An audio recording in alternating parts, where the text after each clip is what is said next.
অতিথিবৃন্দ, প্রিয় কচি কাছা আমাদের ছোট্ট সোনামণিরা সহ আমাদের সম্মানিত অভিভাবকবৃন্দ, সবাইকে অনেক অনেক শুভেচ্ছা।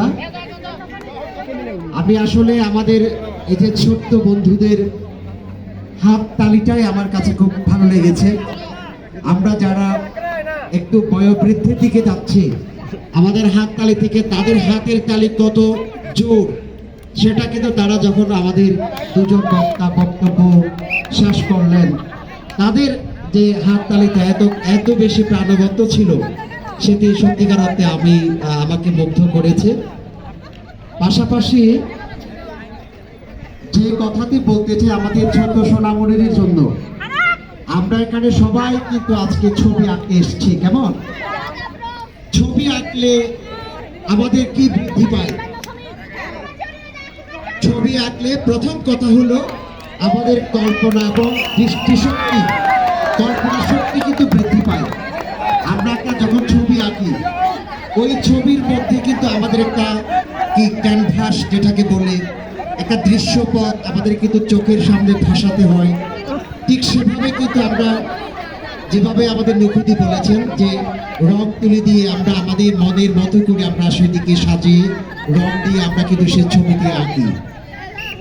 এইটি হচ্ছে ছবি আঁকার অন্যতম একটি বৈশিষ্ট্য। তো যাই হোক, সবাই এখানে অংশগ্রহণ করেছে। অনেকেই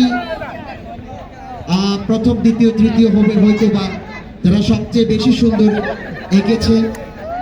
অন্যরা যারা অংশগ্রহণ করেছে তারাও তাদের প্রচেষ্টা তারা রেখেছে। অদূর ভবিষ্যতে তারাও এই ধারাবাহিকভাবে তাদের এই প্রচেষ্টাটা চালিয়ে যাবে। একদিন তারা বড় চিত্রশিল্পী, নামি দামি শিল্পী হতে পারবে। সর্বোপরি আমরা সবাই আমাদের যে জাতীয় সংস্কৃতি, আমাদের যে ঐতিহ্য, এইগুলো আমরা ছোটবেলা থেকে বুঝতে শিখব, জানতে শিখব এবং ধারণ করতে শিখব।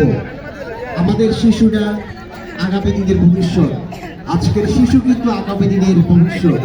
কাজেই আমাদের ছোট্ট সোনামণিরা কেবল পাঠ্য বই পড়ে হবে না, পাঠ্য বইয়ের পাশাপাশি আমরা গল্প পড়ব, কবিতা পড়ব, আবৃত্তি শিখব, গান শিখব, নৃত্য নাচ শিখব, ছবি আঁকা শিখব। আজকের পৃথিবীতে এত অবারিত হয়েছে এবং আমাদের হাতে